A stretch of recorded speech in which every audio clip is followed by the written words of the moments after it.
Di sebuah desa kecil di Jawa Tengah, hiduplah seorang pria bernama Reza bersama istrinya, Laila, dan ibu mertuanya, Bu Ratih. Sekilas, keluarga ini tampak harmonis. Sepasang suami istri muda yang saling mencintai, dan seorang ibu mertua yang tampak bijaksana. Namun, di balik keseharian mereka yang tampaknya tenang, ada sesuatu yang mengintai, sesuatu yang perlahan merayap di antara mereka. Bu Ratih adalah seorang janda berusia 43 tahun. Meskipun usianya tak lagi muda, pesonanya masih terpancar dengan jelas. Kulitnya masih terawat, matanya penuh sorot tajam yang menyimpan cerita, dan tubuhnya tetap anggun dalam balutan kebaya yang sering ia kenakan. Setelah suaminya meninggal beberapa tahun lalu, ia tetap bertahan dalam rumah besar yang kini juga ditempati oleh Reza dan Laila. Namun, kesepian adalah teman yang selalu menghantuinya. Reza sendiri adalah pria berusia 29 tahun, seorang pekerja keras yang selalu berusaha memberikan yang terbaik bagi istrinya. Ia menikahi Laila 2 tahun lalu, dan meskipun kehidupan rumah tangga mereka berjalan cukup baik, ada saat-saat di mana Reza merasakan tekanan dari dalam rumah itu. Sebuah tekanan yang tak bisa ia jelaskan dengan kata-kata. Laila, di sisi lain, adalah seorang wanita yang penuh perhatian. Ia mencintai Reza sepenuh hati dan selalu berusaha menjaga keseimbangan dalam rumah tangganya. Setiap pagi, ia pergi ke pasar untuk membeli bahan makanan, meninggalkan suaminya di rumah bersama Bu Ratih. Ia sama sekali tidak menyadari bahwa kepergiannya itu memberikan ruang bagi sesuatu yang perlahan mulai tumbuh dalam kegelapan. Pada suatu pagi, seperti biasa, Laila berpamitan kepada Reza sebelum berangkat ke pasar. "Aku tidak akan lama, Mas. Kalau mau sarapan sudah aku siapkan di meja," katanya dengan senyum lembut. Reza mengangguk. "Hati-hati di jalan, sayang." Begitu Laila pergi, Reza duduk di teras rumah, menikmati embusan angin pagi yang sejuk. Ia menyesap kopi hitamnya sambil memandang kebun kecil di depan rumah. Kedamaian pagi itu seharusnya menenangkan hatinya, tetapi ia merasa ada sesuatu yang berbeda hari ini. Tak lama kemudian, Bu Ratih keluar dari rumah. Ia mengenakan daster sutra berwarna merah marun, rambutnya yang panjang dibiarkan tergerai. Senyumnya terlihat berbeda pagi itu,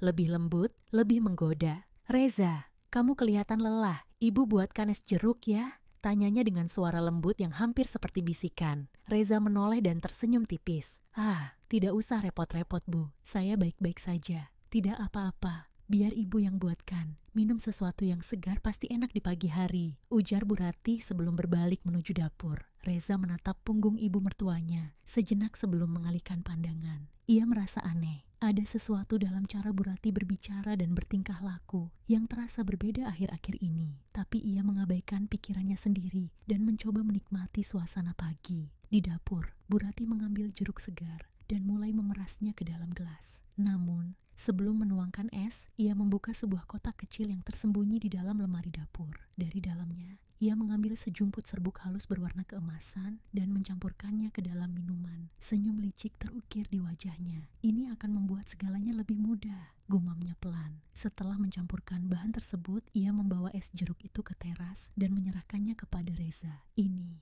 minumlah, pasti segar," katanya dengan suara yang terdengar begitu lembut dan penuh perhatian. Reza menerima gelas itu dengan sedikit ragu. Ia menatap es jeruk itu sesaat sebelum akhirnya meneguknya perlahan. Rasanya biasa saja, segar dan manis, seperti es jeruk pada umumnya. Namun, setelah beberapa saat, ia merasakan sesuatu yang aneh. Kepalanya mulai terasa ringan, pikirannya terasa melayang, dan tubuhnya menjadi lebih rileks dari sebelumnya. Bu Ratih mendekat, duduk di samping Reza, lalu dengan lembut mulai memijat pundaknya. "Kamu tegang sekali, Reza. Biar ibu pijat ya," bisiknya. Reza terkejut. Ia ingin menolak, tapi tubuhnya terasa begitu lemas, seolah kehilangan tenaga untuk bergerak. Tangannya terkulai di sandaran kursi, dan pikirannya perlahan mulai kabur. Sementara itu, di pasar, Laila tiba-tiba merasakan sesuatu yang aneh di dadanya. Jantungnya berdebar lebih cepat tanpa alasan yang jelas. Ia mencoba mengabaikannya, tetapi perasaan itu semakin kuat, membuatnya gelisah. "Ada apa ini?" gumamnya. Dengan tangan gemetar, ia mengeluarkan ponselnya dan mencoba menelepon Reza. Namun, panggilannya tidak diangkat. Ia mencoba menghubungi ibunya, tetapi hasilnya sama. Tidak ada jawaban. Perasaannya semakin buruk. Tanpa berpikir panjang, ia bergegas menyelesaikan belanjaannya dan segera kembali ke rumah. Sementara itu, di teras rumah, Bu Ratih semakin berani. Ia mendekatkan wajahnya ke telinga Reza dan berbisik,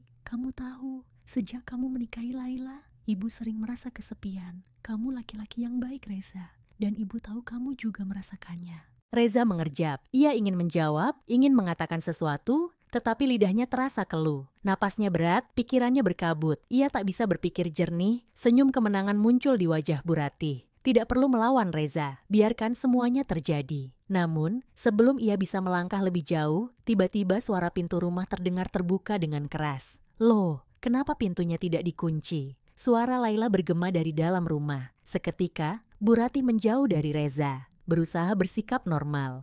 Reza, Ibu? Suara Laila terdengar semakin dekat. Bu Ratih dengan cepat menarik diri dan berusaha menampilkan wajah penuh kepolosan. Sementara Reza masih berusaha mengumpulkan kesadarannya. Namun, Laila sudah berdiri di ambang pintu, menatap mereka dengan curiga. Laila berdiri di ambang pintu dengan napas sedikit tersengal. Pandangannya bergantian menyapu wajah Reza yang tampak linglung dan ibunya yang tampak begitu tenang, seolah tidak terjadi apa-apa. Namun, ada sesuatu yang janggal. Mas Reza, kenapa wajahmu pucat? Tanya Laila, suaranya sedikit bergetar. Reza berusaha merespons, tapi lidahnya terasa berat. Ia menggeleng pelan, mencoba mengumpulkan kesadaran. Aku hanya sedikit pusing, katanya lirih. Laila melihat gelas es jeruk yang masih tersisa di meja, lalu beralih menatap ibunya. Tatapan Bu Ratih tetap tenang, bahkan senyum tipis tersungging di bibirnya. Ibu tadi membuatkan es jeruk untuk Reza. Mungkin dia memang sedang lelah, ujar Bu Ratih dengan nada lembut, seolah tak terjadi hal aneh apapun. Laila mengernyit, perasaannya masih tidak enak. Ia berjalan mendekat, lalu meraih gelas es jeruk itu. Aroma jeruk segar masih tercium, tapi entah kenapa ia merasa ada sesuatu yang berbeda. Ibu juga minum ini? Tanya Laila tanpa mengalihkan tatapannya. Bu Ratih tersenyum tipis. Tidak, itu khusus ibu buatkan untuk Reza. Jawaban itu semakin menambah kecurigaannya. Laila mengingat bahwa ibunya biasanya selalu menawarkan minuman yang sama jika membuat sesuatu untuk orang lain. Reza mencoba berdiri, tetapi tubuhnya masih terasa lemas. Laila segera menopangnya. Mas, ayo kita ke kamar. Kamu butuh istirahat, katanya seraya membantu Reza masuk ke dalam rumah. Dari sudut matanya, Laila bisa melihat Bu Ratih memperhatikan mereka dengan ekspresi yang sulit ditebak. Ada sesuatu yang terasa salah, tapi ia belum bisa memastikan apa itu. Setelah berhasil membawa Reza ke dalam kamar, Laila membaringkannya di tempat tidur. Mas, kamu kenapa? Sejak kapan merasa pusing seperti ini? Reza mengusap wajahnya. Aku nggak tahu. Setelah minum es jeruk tadi, tubuhku tiba-tiba terasa berat, kepala juga pusing. Laila semakin yakin ada yang tidak beres. Ia menghela napas panjang dan mengusap kening suaminya dengan penuh kasih. Kamu istirahat dulu. Ya, aku mau cek sesuatu. Ia kembali ke ruang tamu, tapi gelas es jeruk tadi sudah tidak ada. Meja sudah bersih, seolah tidak pernah ada yang minum di sana. Laila bergegas ke dapur dan melihat ibunya tengah mencuci gelas di wastafel. Ibu, kenapa gelasnya langsung dicuci? Tanyanya dengan nada setengah menyelidik. Bu Ratih menoleh dengan wajah tanpa dosa. Loh, memangnya kenapa? Ibu cuma membereskan meja supaya bersih. Laila menggigit bibirnya. Ia merasa ibunya sedang menyembunyikan sesuatu. Tapi ia sadar, jika ia terlalu menekan, ibunya pasti akan lebih berhati-hati. Dengan hati yang masih dipenuhi tanda tanya, Laila kembali ke kamar. Reza sudah memejamkan mata. Napasnya masih berat. Laila duduk di sampingnya, menggenggam tangannya dengan erat. Perasaannya semakin tak menentu. Ia mulai mengingat beberapa kejadian sebelumnya. Sikap ibunya yang belakangan terasa lebih perhatian pada Reza, caranya menatap menantunya, dan kini kejadian dengan es jeruk tadi. Apakah ibunya benar-benar mencoba melakukan sesuatu pada suaminya? Kecurigaan itu semakin mengganggunya. Ia harus mencari tahu. Malam yang mencekam malam itu, setelah memastikan Reza sudah tertidur, Laila memutuskan untuk tetap terjaga. Ia duduk di tepi tempat tidur, pikirannya berputar. Sekitar tengah malam, suara langkah pelan terdengar dari luar kamar. Laila menahan napas, mendengarkan dengan seksama. Langkah itu bergerak ke arah kamar Reza dan dirinya. Dengan hati berdebar, ia pura-pura tidur, menutup matanya tetapi tetap waspada. Perlahan, gagang pintu kamar berputar. Pintu sedikit terbuka dan sesosok bayangan berdiri di ambang pintu. Laila nyaris menahan jeritannya saat menyadari bahwa itu adalah ibunya. Bu Ratih berdiri di sana, mengenakan kain batik yang membalut tubuhnya dengan longgar. Ia melangkah masuk dengan sangat hati-hati, memastikan langkahnya tidak mengeluarkan suara. Jantung Laila berdegup kencang. Ia berusaha tetap diam, tetapi matanya sedikit terbuka, mengintip ke arah ibunya. Bu Ratih berjalan mendekat ke tempat tidur, lalu duduk di tepi ranjang, tepat di sisi Reza yang terlelap.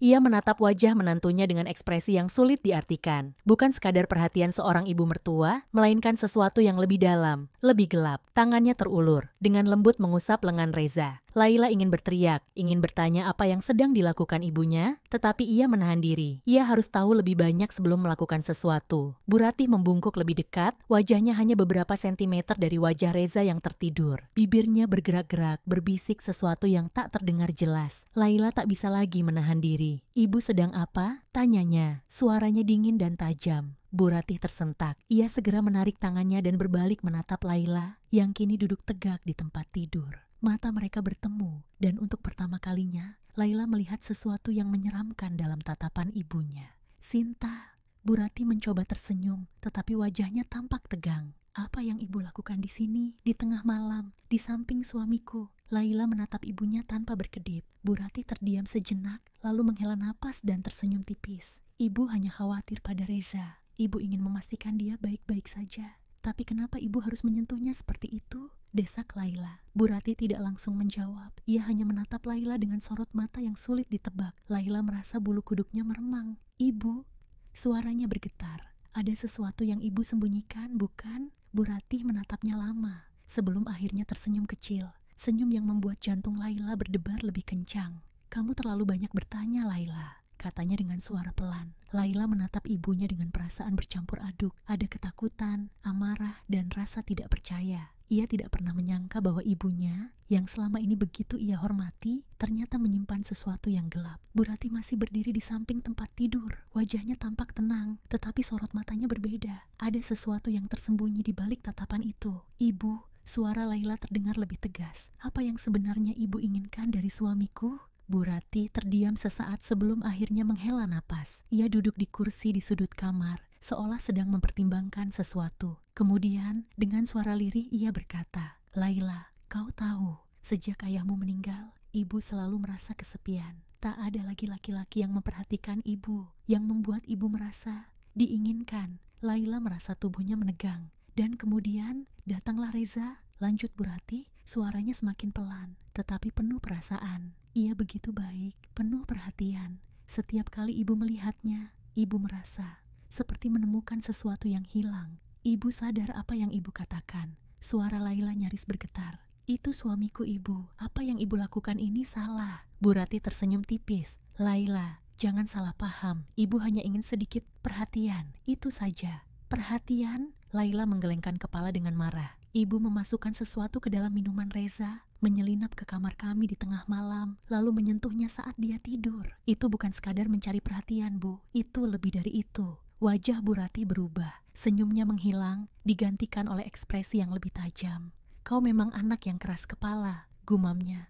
"Tapi percayalah Laila, apa yang ibu lakukan ini bukan untuk menyakitimu." "Tidak." Laila berdiri dari tempat tidur.